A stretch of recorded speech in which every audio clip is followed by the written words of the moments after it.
bestbookbits.com brings you the book summary of The 12-Week Year, Get More Done in 12 Weeks Than Others Do in 12 Months by Brian P. Morgan and Michael Lennington. The guide to shortening your execution style down from 1 year to 12 weeks. Most organizations and individuals work in the context of annual goals and plans, a 12-month execution cycle. Instead, the 12-week year avoids the pitfalls and low productivity of annualized thinking. This book redefines your year to be 12 weeks long. In 12 weeks, there just isn't enough time to get complacent, and urgency increases and intensifies. The 12-week year creates focus and clarity on what matters most and a sense of urgency to do it now. In the end, more of the important stuff gets done and the impact on results is profound. Explains how to leverage the power of a 12-week year to drive improved results in any area of your life. Offers a how-to book for both individuals and organizations seeking to improve their execution effectiveness. Authors are leading experts on execution and implementation. Turn your organization's idea of a year on its head and speed your journey to success. The 12-year week, key idea number 1, we're held back from achieving our potential not by a lack of ideas, but a lack of consistent execution. We're all familiar with the aphorism, knowledge is power, but this kernel of wisdom is a bit misleading because, in and of itself, knowledge bestows no particular power on its possessor. Rather, the power comes from what one does with one's knowledge. In short, ideas are only powerful if they're acted on. Let's look at a few examples. Roughly 65% of Americans are either overweight or obese, but that's not for lack of knowledge. There are around 46,000 diet books available, and the diet and fitness industry is worth $60 billion a year. Everyone knows deep down that they need to eat a little better and move a little more. They just don't act on that knowledge. The same is true in business. Sure, you need a great idea to succeed, but execution is what makes the difference. Ideas are only rewarded if they're deftly executed in the market. Apple is a success because they took a series of great ideas and executed them with incredible skill. Achieving your true potential isn't about dreaming big. It's about executing ably. Evidence shows that the consistent application of best practice will improve results significantly. Take Ann Lothman, a financial advisor from Houston. Lothman had a sense that she could be doing better, but was a bit of a loss as to how to move forward. Lothman began using a 12-week year approach, which focuses on executing tasks more effectively instead of taking a new approach, focusing on wealthier clients, for instance, or widening her potential market. She simply applied her existing approach more effectively. She soon found that focusing on execution worked wonders. Eventually, Lothman increased her output by 400% and became the first woman in her firm's history to be awarded Associate of the Year. The 12-week year approach can help you execute better, too. That is, to focus on what's important, manage your time better, measure your results, and achieve more, faster. The 12-week year key idea number 2. Thinking on an annual basis is a way to guarantee complacency and poor results. Most of us think annually. We set New Year's resolutions, we celebrate anniversaries, and businesses have annual reports and yearly targets. We tend to judge our achievements on an annual basis. But what if annualized thinking is a trap? Annual planning processes aren't only counterproductive and hard to plan for, they also breed complacency. During the first week of January, December looks and feels a long way off. In the first months of the year, it's easy to think, okay, well, I'm not quite on track to hit my targets, but there is plenty of time to catch up. But if you don't feel any urgency, you're unlikely to act with urgency. It's common in business to have an end-of-year push to meet targets, so it's no wonder that in many financial services firms, December is the year's best month, with the fourth quarter of the fiscal year accounting for between 30 to 40% of sales. Businesses whose tax year ends in June experience the same effect that month. The impending deadline focuses their minds and increases performance. Top performers recognize that shorter planning periods bring greater urgency and focus. High-performing athletes were some of the first to embrace periodization, a technique that isolates one skill that needs developing and then perfects it in a short period of time before moving on to the next skill. But the same approach works for business or for any goals in life. Consider the impact of a 12-week planning cycle. Remember that end-of-year surge in performance and productivity? Well, now you can get all that time. A 12-week period is long enough to enable you to achieve something meaningful, while sufficiently short that you can't be complacent about your deadline. With a 12-month year, you can afford a few lazy weeks, but with a 12-week year, you need to make every day count. The 12-week year key idea number 3. Developing a vision is the first step toward improved productivity. Think of humanity's greatest achievements: the printing press, the internet, modern medicine, space travel, smartphones. Each of these creations began as a vision. A vague and fantastic dream that people and organizations thought up and then worked hard to make happen. Vision inspires action, progress, and results. Druso, a client of the authors, explained how, not long ago, his company suffered a crisis. A handful of key personnel left, taking clients and revenue with them, an occurrence that shook him both personally and professionally. So Druso took some time off work, and while in Alaska, he found inspiration in the meadow of the fireweed flowers that have grown from the ashes of a forest fire. It occurred to him that instead of dwelling on his smouldering business losses, he should focus on rebirth. Back in the office, he worked tirelessly to recraft a new vision for the company, sowing seeds among the ashes and creating his own firewood meadow. A year later, his broad advisors and employees all agreed that the company was much improved, bound together by a newfound common vision. Druso embraced the power of vision, a clear, positive view of what can be achieved to kickstart progress, whether you need rebirth or are doing fine but could be doing better. A clear vision is a surefire way to move forward. So how do you go about developing one? Well, your vision should be ambitious but realistic and should take into account 2 timeframes. First, take a step back from the daily grind and consider your long-term dreams, both personal and professional. Take a pen and paper and write down what you think will matter to you in 10 years' time. How much money do you want in the bank? How much time with your kids? Where do you want your business to be? Write this all down and build from it a vision of your life 10 years down the road. Now let's get a little more specific, working toward that long-term view. What do you want to achieve in the next 3 years? Again, write it in detail, what an ideal life looks like 3 years from today. This should give you a clear view of where you want to get to.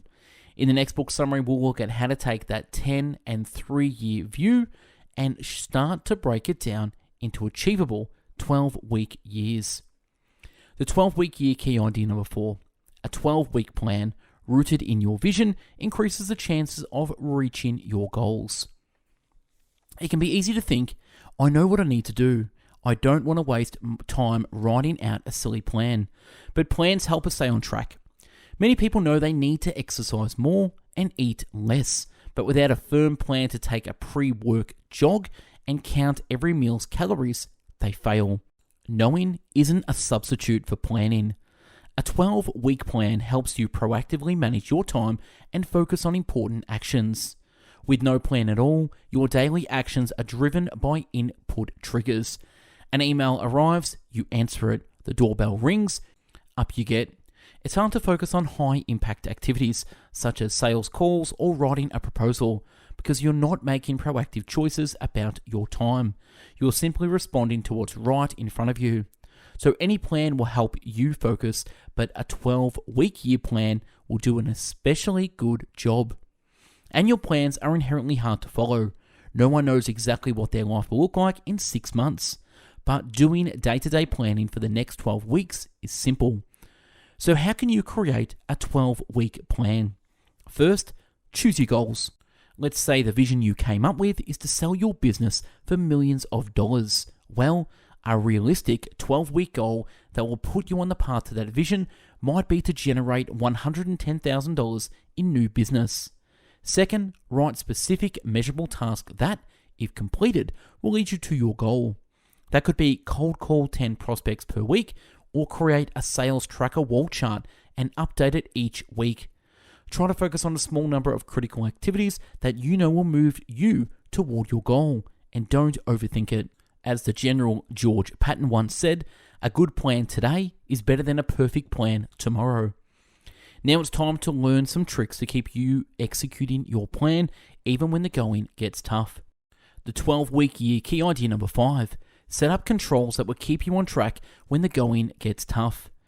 In the blunt words of boxer Mike Tyson, everyone has a plan until they get punched in the mouth. In business as in life, we all take a few hits from time to time.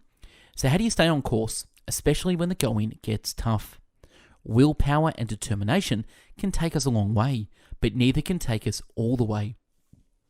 Even athletic megastars like the Olympian champion swimmer Michael Phelps has days when they don't feel like training, and yet they do train. Why?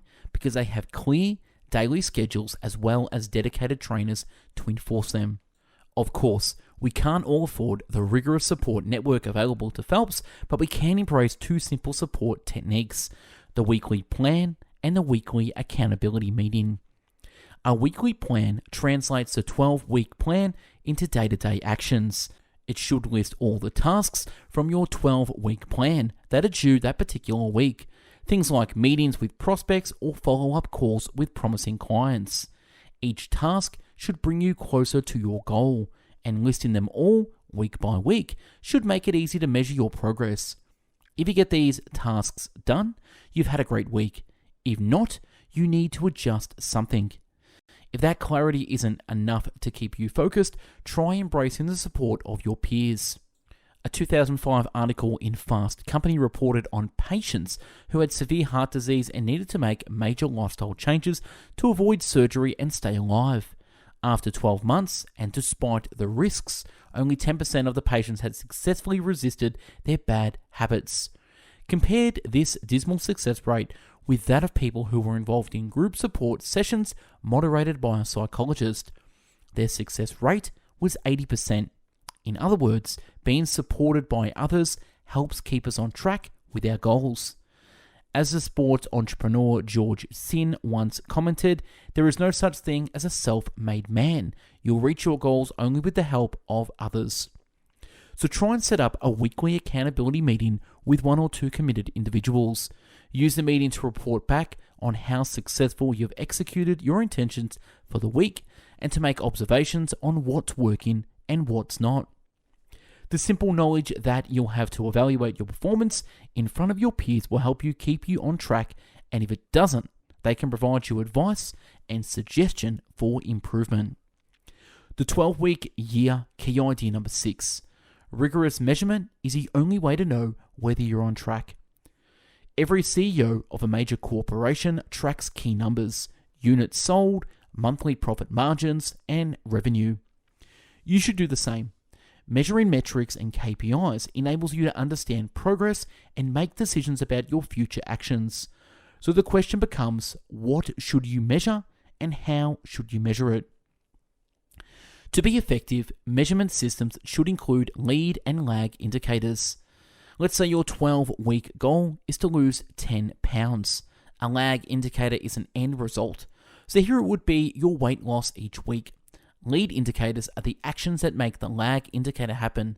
So here, they could be run a mile, calories consumed, or minutes spent on the elliptical trainer. Measuring lead indicators is particularly important. The authors found that if you execute 85% or more of the actions listed in your weekly plan, you are highly likely to achieve your 12-week goal. Remember that the actions in your plan are your most critical tasks. If you're nailing them, you're likely to succeed. Also, keep in mind that embracing measurement requires a shift in thinking. Numbers are impersonal and make no allowances for personal circumstances that could impact performance, like your son being sick or your boss bringing you in to an extra project. But even though they might seem unfair, face up to what your numbers tell you. All too often, people stop scoring themselves after a couple of tough weeks. Use your weekly accountability meeting to keep you on track and try to make realistic progress. If you are only completing 45% of your critical tasks one week, you probably won't get up to 85% the next week. However, lifting that 45% up to 60% is still a solid and manageable achievement. An increasing score is a good sign for your future results. The 12-week year can be uncomfortable sometimes, particularly when it comes up to your numbers, which won't let you hide behind excuses. If your results don't look great, you have two options. You can quit, or you can double down and improve your execution. And who wants to be a quitter? The 12-week year, key idea number 7. When your year is only 12 weeks long, every moment counts. Manage your time strategically. We've all been there. You know you need to write that winning proposal, but just as you got started, you notice that your emails are piling up and you've got 5 new voicemails. Oh, and there's that invoice you keep meaning to deal with. So you take the time to tackle these urgent but unimportant tasks, figuring that the proposal can wait. But here's the thing.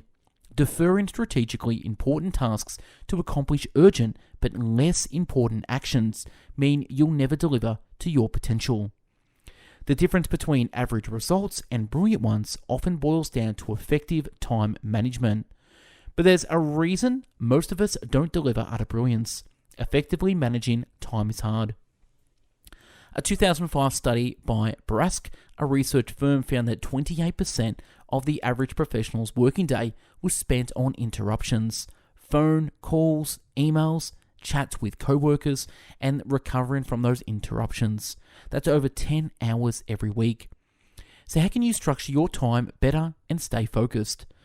Your week should include 3 kinds of protected time: strategic blocks, buffer blocks, and breakout blocks. A strategic block is a 3-hour period during which you accept no interruptions. No phone calls, no emails, no quick chats with Janet in the next cubicle. You focus all your attention on your key strategic activities, whether that means sales calls, writing proposals, or closing deals. Buffer blocks are times you set aside to effectively deal with all interruptions in one go. For an hour, once or twice a day, you can blast through your emails, respond to your voicemails, and catch up with Bob in accounts. Breakout blocks help keep us sane and productive. It's easy to get stuck into working longer and longer hours, but it's terrible for productivity. A 3-hour breakout block once a week during normal working hours, but spent away from your business, will help you stay fresh, focused, and energetic. When you plan your week, schedule in these blocks, then schedule in all your other key actions from your week plan. Your calendar will look pretty full, but that's okay. The things you're scheduled are the critical tasks that will keep you moving toward your goals. The 12-week year key idea number 8, embrace positive accountability and take ownership for your own success. When you're struggling with something, a hectic period in the office, say, or an overwhelming amount of academic work, it's easy to blame our circumstances. We say things like, I'm just too busy with these projects to make my sales calls, or I'll quit the cigarettes when the stress of these exams is over. But the reality is, until we throw off a victim mindset and take ownership of our actions, we stand no chance of improving our results. Take Dustin Carter. As a kid, his arms and legs were amputated to save his life from a severe blood infection. Now, it would be easy to say, considering this horrendous setback, for Carter to sink into a stupor of self-pity. But he didn't. Instead of casting himself as a victim, he learned to thrive and make a decision that seemed a little crazy. He decided to pursue his dream of becoming a wrestler, and through years of painful, hard training, he did become a success, wrestling able-bodied competitors and inspiring millions. Whatever your goals are, you'll find yourself in situations that make it harder to reach them, be it a busy time at work, a family problem, or health issues. But Dustin reminds us that, though you can't control your circumstances, you can control how you react to them. This ability is what people call accountability, the willingness to accept what you can control and take ownership of it. By taking accountability for your own results, your focus will shift toward improving them. Really, failure is just a form of feedback. Once you accept that your poor sales figures are a result of your actions, you can quickly decide to change those actions and see your sales figures change too. In the words of Lou Casara, a financial advisor and business expert, if you want something you don't currently have, you need to do something you're not currently doing. Society generally associates accountability with blame. If someone commits some blameworthy blunder, we hold them accountable, but real accountability isn't about blame. It's about accepting ownership for your actions and your outcomes. Embracing that shift in thinking is a major move toward more success. In review, the 12-week year's book summary. The key message in this book summary: the 12-week year is a system that should help you achieve your goals by helping you execute more effectively. It will help you speed up your execution cycle, cut out the slack in your annual plan, and encourage you to measure and face up to reality. But it will only work if you really engage and commit to it. So get to work, draft your vision, your goals, and your 12-week plan today. Actionable advice: break down major tasks into more manageable chunks. When you have multiple big tasks ahead of you, it can feel overwhelming. But research shows that when you think a goal is manageable, you are more likely to achieve it. So if the key actions in your 12-week plan look a little intimidating, work on breaking them down, write out the individual steps involved in writing a proposal and securing a new business deal. The kick you'll get out of chalking up executed tasks and making visible progress will be a great motivator. That's wrapping this book summary, the 12-week year. Now, if you like the summary, want to download it in PDF, click the link below to download this. We at Best Book Bits have done over 1,000 book summaries in video, written, and audio format. So subscribe to our YouTube channel. Check us out on Spotify, Google Podcasts, follow us there, and check out the website bestbookbits.com, the home of the world's largest free book summary website in video, written, and audio format. Now, if you want to sponsor Best Book Bits, we've got everything on there with products and services such as ebooks, books, courses, coachings, everything you need. So check us out there. We'll really love for you to buy some products and services. Thanks for watching and listening. Go out there and smash your yearly goals into 12-week chunks. Take care. Bye-bye now.